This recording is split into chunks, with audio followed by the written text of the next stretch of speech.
now come to Prime Minister's questions. Durham Paffy. Question number 1, please, Mr. Speaker. Minister.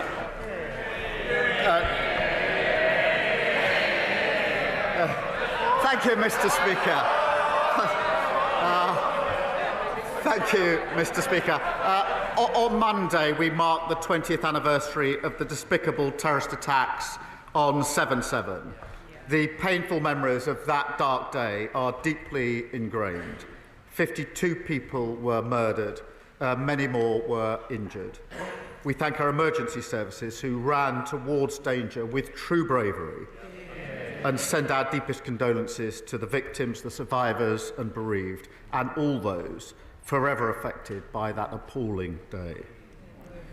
May I also extend our deepest condolences to the family and friends of Lord Tebbit. We remember his profound courage in the face of terrorism and a fierce devotion to his wife, Margaret. May he rest in peace. Mr. Speaker, we also mark the 30th anniversary of the genocide at Srebrenica. We remember those lost and redouble our efforts to fight hatred and intolerance wherever it exists. Mr. Speaker, I'm delighted to welcome President Macron to the United Kingdom. Our relationship has never been stronger, and we're focused on tough new tactics to tackle illegal migration, major economic investment to create jobs, and leading our allies to support Ukraine. Mr. Speaker, this morning I had meetings with ministerial colleagues and others. In addition to my duties in this House, I shall have further such meetings later today. Thank you, Mr. Speaker, and can I associate myself with the Prime Minister's remarks? At a recent coffee morning, residents in Southampton Itchen told me how much they still miss the Bitton NHS walk-in centre that was shut down a decade ago under the Conservatives. So can I begin by welcoming this government's 10-year plan and its commitment to neighbourhood health services. And as we put this plan for change into action for my local residents, does the Prime Minister agree that Bitton is an excellent location for the first new neighbourhood health centre? Well, I pay tribute to him for making the case for his constituents, and I know the Health Secretary will give it every consideration. Mr. Speaker, the 10-year plan will establish neighbourhood health centres in every community, and that'll make a massive difference, starting in the places where the need is greatest and life expectancy at its lowest. Mr. Speaker, I'm proud that we promised 2 million extra NHS appointments in the first year of a Labour government, and we've now delivered £4 million. We shouldn't forget that the record investment that made that possible in the budget was opposed by all the parties opposite. Leader of the Opposition, Kemi Badenoch. Mr. Speaker, can I echo the Prime Minister's sentiments about the horrific terrorist attack of July the 7th? I was pleased to be at the commemoration service on Monday, and in particular our thoughts are with the families of those who lost their lives, those who had to go on without their loved ones. And Mr. Speaker, I would like to pay tribute to Lord Tebbit, who died yesterday at the age of 94. He was a man of iron integrity and conviction, who by his efforts helped to save our country from the chaos of the 1970s. We all owe him so much. Mr. Speaker, in their manifesto last year, Labour promised not to increase income tax, not to increase national insurance, and not to increase VAT. Does the Prime Minister still stand by his promises? Yes. Mr. Speaker, it is rare. It is rare, yes. It is rare that he's able to give a clear answer, but I'm glad that he has done so, because he also promised, in fact, he boasted that he solved the doctor strike, but only a Prime Minister who was so weak and giving 28% pay rise to doctors, only now we see that they're still voting to strike again.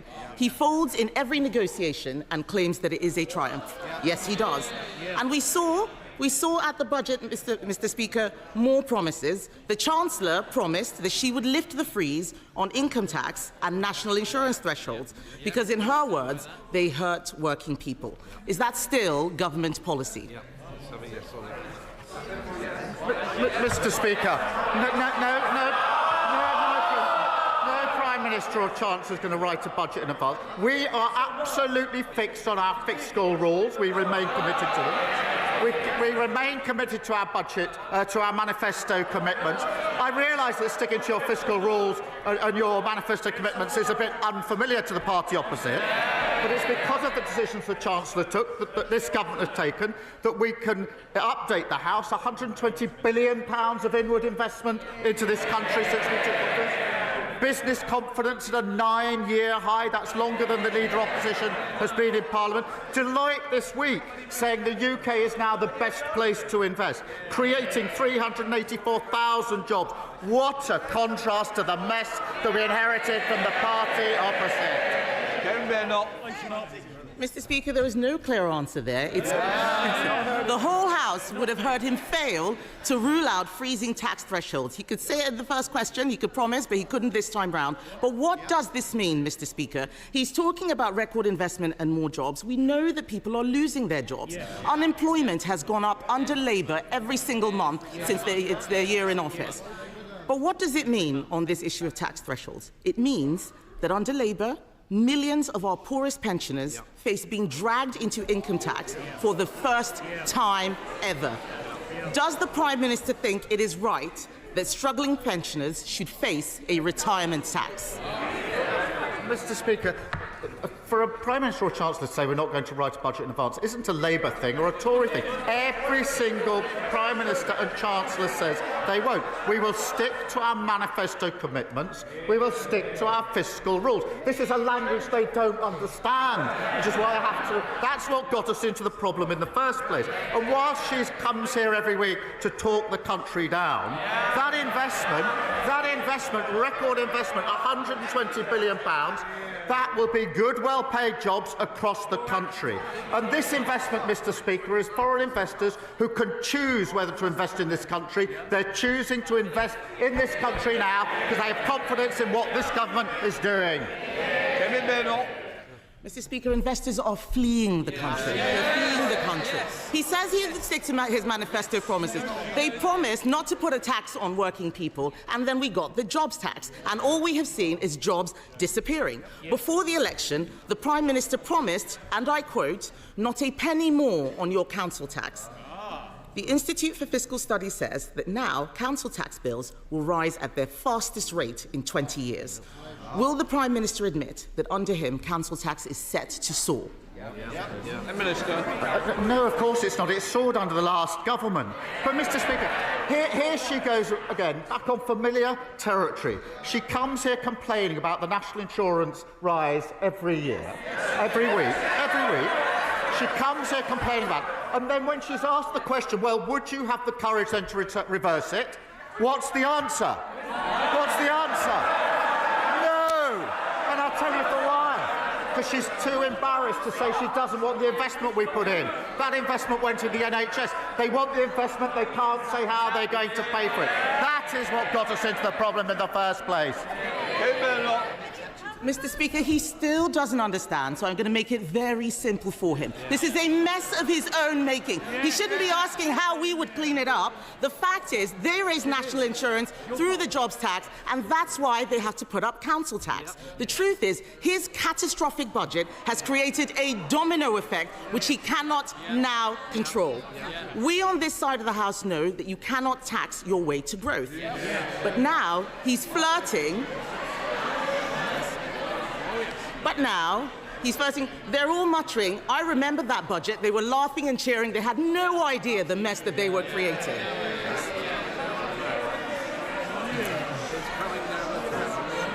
They should go and explain to their constituents about why unemployment is going up. But, Mr. Speaker, what is more worrying is that now he's flirting with Neil Kinnock's demand for a wealth tax. Let's be honest about what that means. This is a tax on all of our constituent savings, on their houses, on their pensions. It would be a tax on aspiration. Will the Prime Minister rule this out? Mr. Fiscal says we shouldn't be asking them for advice on the economy. She's absolutely right about that. We will not be asking for their advice. What we did in the budget was stabilise the economy through the measures taken by the Chancellor, and what has that led to? 4 interest rate cuts. For mortgage holders, that's hugely important. Compare and contrast what happened to the Liz Truss mini-budget. The fastest growth in the G7 in the first quarter of this year. Wages up more in the first 10 months of a Labour government than the 10 years under the Tories. So no, we don't need lessons from them. Mr. Speaker, he says he stabilised the economy. Has he spoken to any farmers recently? Yes. It is time for him to take responsibility for the mess he is making. He has been in office for a year, and all we see is him congratulating himself on what a fantastic job that he has done. Nobody out there believes it. No, not even them. Not even them. What a weak chair. Mr. Speaker, he's congratulating himself. We can compare records. He talks about the fastest growing economy. We left him the fastest growing economy of the G7. We cut the deficit in every year until the pandemic. We got inflation down to 2%. On his watch, taxes are up. Unemployment is up. Inflation is up. And this weak Prime Minister has been forced into a series of chaotic U-turns. Yesterday, Mr. Speaker, the OBR said that our economy is being eroded under Labour. Doctor strikes, tax bombshells, the wealthy leaving in droves. Isn't the truth that under him he is dragging us back to the 1970s? Yeah. Mr. Speaker, responsibility. We're responsible for 4 million extra appointments in the NHS. We're responsible for a 10-year plan on the future of the NHS after they broke it. We're also responsible for free school meals being rolled out in a way which has never been done by any government. Breakfast clubs being rolled out, family hubs being rolled out, transport across the country, and migration coming down. We take responsibility and we're proud of that. Lord Hatton. Thank you, Mr. Speaker. The Eden project in Cornwall is a proven success story, injecting millions into the local economy, and in Lancashire, Eden Morecambe will soon be under construction, set to create hundreds of jobs. So, it's about time we had the 3rd instalment with Memo Portland, or Eden Portland, as many like to call it. This will be a world-class attraction, celebrating the Jurassic Coast and transforming the economy in South Dorset. So will the Prime Minister back this exciting project and work with me and all of the relevant ministers to secure funding to deliver this project? And ideally, can we use the new Growth Mission Fund? Well, look, I thank him for highlighting this exciting proposal, and he's a fantastic advocate for Portland and South Dorset. The Eden Portland is a hugely exciting project. I can't confirm funding allocations yet, Mr. Speaker, but our £240 million Growth Mission Fund should support transformative projects that give local leaders real investment to deliver real change. And I know he makes a compelling case in relation to the fund that's been set out. Sir Ed David, Leader of the Liberal Democrats. Thank you, Mr. Speaker. Can I associate myself and my party with the Prime Minister's comments about the horrifying terrorist bombings of 7/7 here in London? Our thoughts are with the victims, their families, and our amazing emergency services. And can I also join in the condolences to the family of Lord Tebbit? He was a man of service in the RAF, in politics, and as a carer for his wife, Margaret. He will be greatly missed. Mr. Speaker, after years of Conservative neglect, the special education needs system is in desperate need of repairs. But with parents understandably worried, we already hear Labour MPs planning another rebellion. So can I offer the Prime Minister this? If he genuinely wants to fix the problem and not strip away the rights of children and parents in some cost-cutting exercise, then we have 72 votes to help.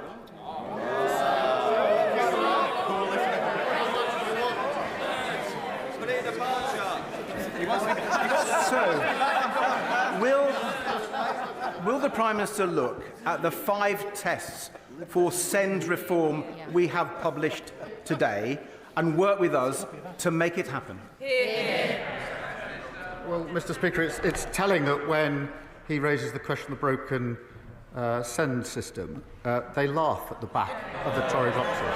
They laugh. That's how seriously they take their responsibility. Absolute shame. But as he knows, every week across the House, people raise this issue with me. I think it's been raised more times than anything else. And everyone knows the system is broken. And again, guess who broke it along with everything else? It doesn't work for parents and it lets down children. So we do need to reform and change it. That's not about saving money. We've already invested an additional £1 billion into SEND, but it is about creating a new system that truly supports every child. And we're developing proposals. We want to work with parents and teachers to get this right, and I would expect him to welcome that. Sir David. Well, I thank the Prime Minister for his reply. We want to work across the House to fix the mess that lay live. We don't want another welfare-style mess this time. We've got to fix this properly for parents and children. Mr. Speaker, the Conservative government badly undermined the security of our borders by ripping up the returns agreement that allowed us to send migrants back to Europe. So I hope the Prime Minister can secure a new returns agreement with France that acts as a real deterrent to stop the votes. And the Conservatives also sent hundreds of millions of pounds to France and got nothing in return. Does the Prime Minister agree that any new funding to the French government must be conditional on them agreeing a returns deal and doing their bit to stop the boats? Mr. Speaker, we're working closely with the French on this issue. We'll only provide funding that delivers for our priorities. We are working closely. We share information to a much greater extent than was the case before. We've got a new specialist intelligence unit at Dunkirk, and we're the first government to persuade the French to review their laws and tactics on the North Coast to take more effective action. I'll be discussing this at meetings with President Macron both today and tomorrow. John Slinger. Thank you, Mr. Speaker. In light of recent events, could the Prime Minister update the House on the work of the COVID Corruption Commissioner? And does he agree with my constituents in Rugby, Bulkington and the surrounding villages that there should be no place in public life for people who exploited the pandemic and defrauded the taxpayer to line their own pockets? My honourable friend makes a powerful point, and I hope it was heard on the benches opposite. It's an absolute scandal that failed PPE contracts were handed out by the Conservatives at taxpayer funds of £1.4 billion. We're focused on getting our money back. I can confirm the Commissioner is now investigating fraud involving bounce back and business support loans, and we will continue to go after the fraudsters, the drifters and the con artists, no matter who they are or where we find them. Nigel Farage. Thank you, Mr. Speaker.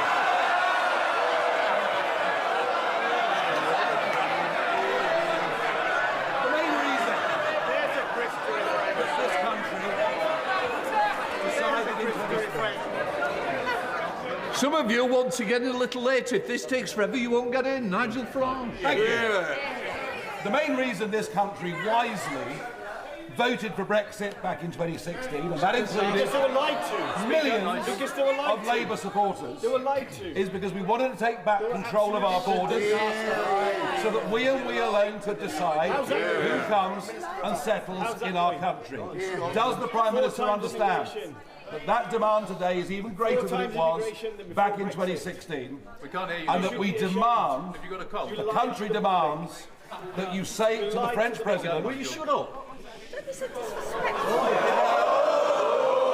to the French President, we will not accept undocumented males across the English Channel, and that you are not dictated to by an increasingly arrogant, anti-Brexit French President. Mr. Speaker, we are fixing the mess that we inherited. We are working with other countries to ensure that we take the measures necessary to stop people crossing the Channel. They are serious answers to serious problems. His proposal for 10 years, wagging the Tory dog, has been to break everything and claim that's how you fix things, to stick two fingers up at your neighbours and then expect them to work with us. And he votes against the Borders Bill, which gives more powers to our law enforcement to deal with security at our borders. And Mr. Speaker, the reason for that is he has no interest in fixing the problem because he wants to milk it and exploit it. That's the truth about him and his party. Thank you, Mr. Speaker. From homelessness to child poverty, so many of the challenges that I see people facing in Exeter can be traced back to early years.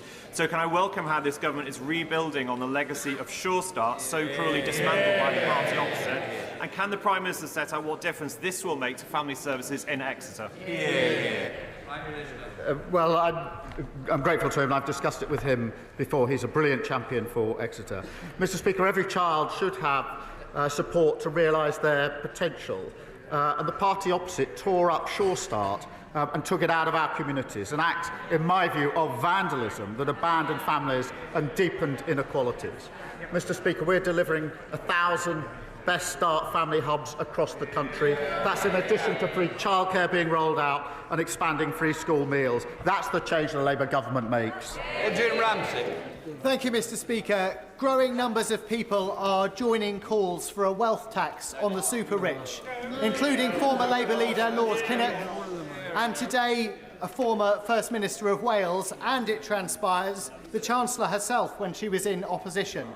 So will the Prime Minister stand by his promise that those with the broadest shoulders should carry the largest burden? And can he clarify that that means the ultra-wealthy, not disabled people, the poorest, and children with special educational needs? Mr. Speaker, I'm really not going to take advice from a party that put forward £80 billion of unfunded commitments at the last election. That's the sort of thing that got us into the problem in the first place. Mr. Speaker, we can't just tax our way to growth. We need to ensure that we put in place the necessary measures. We're putting in place planning reforms, Mr. Speaker, to drive growth. He voted against it and they voted against it. Bill Estes. Mr. Speaker, I am proud that this Labour government is banning fire and rehire. I am proud that we are addressing the abusive use of zero-hour contracts and improving protections at work, particularly against unfair dismissal. Reform and their Tory friends voted against Labour's workplace protections. I don't know why they're heckling. When they were in government, they promised to deal with fire and rehire, and after, and despite the scandal at P&O, did absolutely nothing about it. So, does my right honourable friend agree that it is only this Labour government which will ensure people have fairness at work in this country? Well, I'm proud that we'll give 15 million workers, that's half of all workers, stronger rights at work. And Mr. Speaker, that's sick pay for up to 1.3 million of the lowest paid, tackling sexual harassment and bereavement leave for families who experience pregnancy loss before 24 weeks. Compare that to the Leader of the Opposition who thinks maternity pay is excessive. The Leader of Reform who wants working people to pay tax for tax breaks for millionaires and billionaires. Both of them vote against reform and better protection of workers at every term. They always have and they always will. They offer nothing for working people. Sir David Davis. With permission, Mr. Speaker, before my question, can I tell the House that in the public gallery today there are a number of veterans of Northern Ireland. Given what the Prime Minister said about 7/7, I'd like to publicly thank them for their courage in defending our country and our democracy against the first scourge of terrorism. Now, the Prime Minister knows that every time a paramilitary was killed in Northern Ireland by a British soldier, it triggered a thorough investigation. No bullet went unscrutinised. Our soldiers were held to the highest standards of law. The IRA were not. They tortured and shot men in the back. They forced families to watch their menfolk murdered. They killed women and children with bombs. Yet we're willing to prosecute our own men. Men forced to make life and death decisions in split seconds. If the government get the legacy legislation wrong, at least 50 innocent retired veterans will be exposed to legal persecution for crimes they did not commit. Now, I've raised this matter 6 times now since February. So I ask again, on Monday, when we debate this matter in Westminster Hall, will his government protect our veterans, or will it sacrifice them to politically motivated lawyers trying to rewrite history with a pack of lies? Can I join in his thanks to the veterans here today with us and to all veterans? He knows this is a serious issue, and the outing of his at the end of his question didn't really reflect that seriousness, because the scheme that was set up by the party opposite was found to be unlawful in the courts, and he knows it. And it wasn't supported by the communities. It would have meant, as he knows, immunity from prosecution for those who committed the most appalling terrorist crimes. And that's why it didn't have support in the communities and didn't have the support, I think, of any political party in Northern Ireland. And that was amongst the reason it was found to be unlawful. So we have to tread carefully. We have to get this right. And I'll work with him on that, but we don't get there by cheapening the debate. We will look at the address. It's not about political point scoring. I worked in Northern Ireland. I've spoken to many of the people affected, and I know we must get this right, and I want to do so, and I want the House to do it together if we possibly can, because it matters. But we have to do that in a serious way, to address the issues of the past, of course, in a way that has support of victims and survivors. And that is a key test for me, because without the support of victims and survivors, I think it's very hard in Northern Ireland to come up with something which will have the confidence of everybody in Northern Ireland, which is why we have to work in the way we do. In advance of the new legislation, the Secretary of State for Northern Ireland continues to engage with veterans and their communities to ensure that legacy mechanisms are fair, that they're lawful and they're proportionate. And I'll continue to work with him and others in the House, because the most important thing is not scoring points but getting it right. Luke Murphy. Thank you, Mr. Speaker. Last week I published a report which revealed the terrible legacy left by the party opposite on the NHS locally. Kids in Basingstoke waiting 210 days following a referral for access to mental health services, 3 times the national average. So I welcome the publication of the 10-year plan last week, led by the Prime Minister, to be delivered by a Labour Health Secretary, made possible by a Labour Chancellor. But can I ask the Prime Minister what more the government is able to do to close that gap in mental health services locally and ensure that every kid in Basingstoke has access to the very best mental health services? Well, I thank him for that. The party opposite failed to give children the support that they need. The 10-year plan that we've put forward will rewire our NHS and transform mental health services. 85 dedicated mental health A&E departments giving 24/7 support, specialist mental health professionals in every school and college, benefiting 1 million young people this year alone, and an extra 8,500 mental health staff to tackle long waits. And that is only because of the decisions that we took to invest in our NHS, decisions that they opposed. Jess Brown-Fuller. Thank you, Mr. Speaker. I'm going to add to the many calls that this Prime Minister has already heard about the broken SEND system. I met with head teachers and SENCOs in my constituency of Chichester last week. They all told me the same thing, that the SEND system is broken, it's adversarial, parents are at breaking point, there are not enough spaces in specialist schools, and the EHCP process is long, it's harrowing, and it's often degrading. Now, I know the government are exploring their options, but will he take the Liberal Democrat calls to introduce a national body for SEND so that we can end the postcode lottery and fix this problem for good?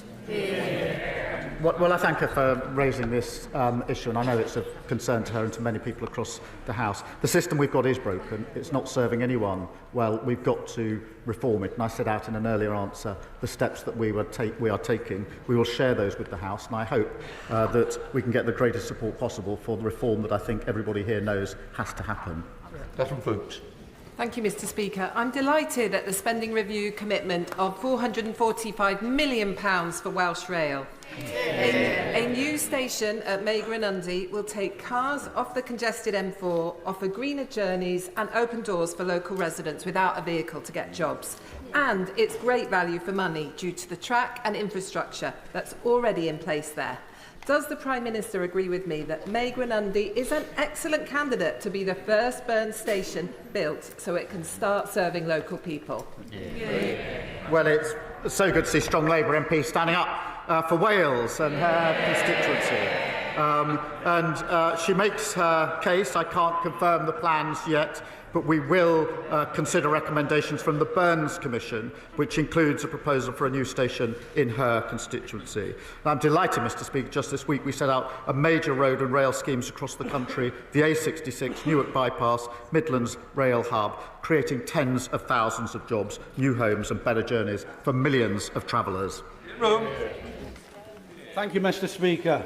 In the past few weeks, I've spoken to 5 people from my rural constituency of North Devon who have been forced to remove their own teeth with pliers or with amateur surgical kits bought online because they are unable to find an NHS dentist.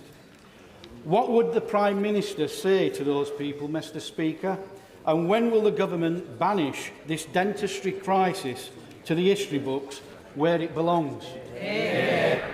Well, Mr. Speaker, another shameful legacy from the party opposite, with 1 in 4 adults struggling with NHS care and tooth decay as the most common reason for hospital admissions for children aged 5 to 9 under their watch. We are fixing this, Mr. Speaker, and I can set out what we're doing. We're rolling out 700,000 urgent and emergency appointments. We're reforming the dental contract and recruiting more dentists and newly qualified dentists to practice in the NHS for a minimum period. All of that only made possible because of the investment we put in the budget, which they all opposed.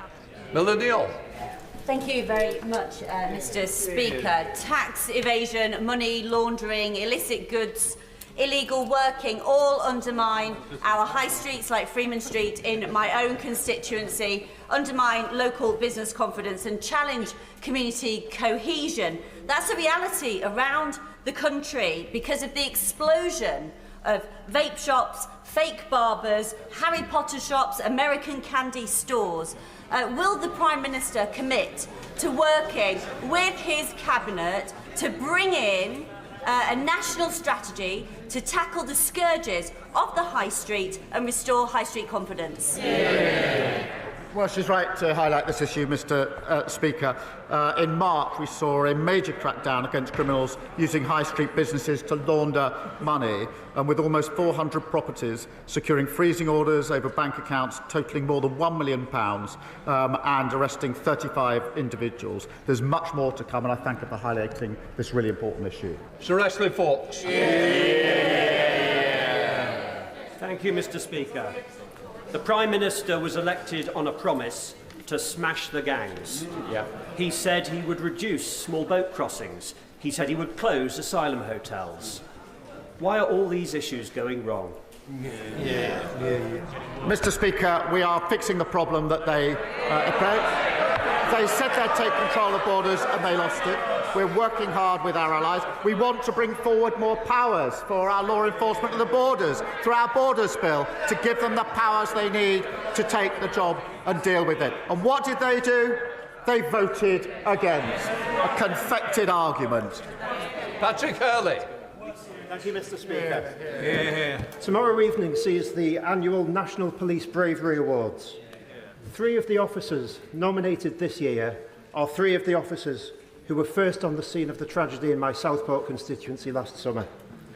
So will the Prime Minister join me in paying tribute to Sergeant Gregory Gillespie, Constable Luke Holden and PCSO Timothy Parry, who are with us in the gallery today, for their immense bravery in the face of evil. And just like our brave officers will always protect and defend us when we need them to, does he agree with me that this government will always support our brave officers in return?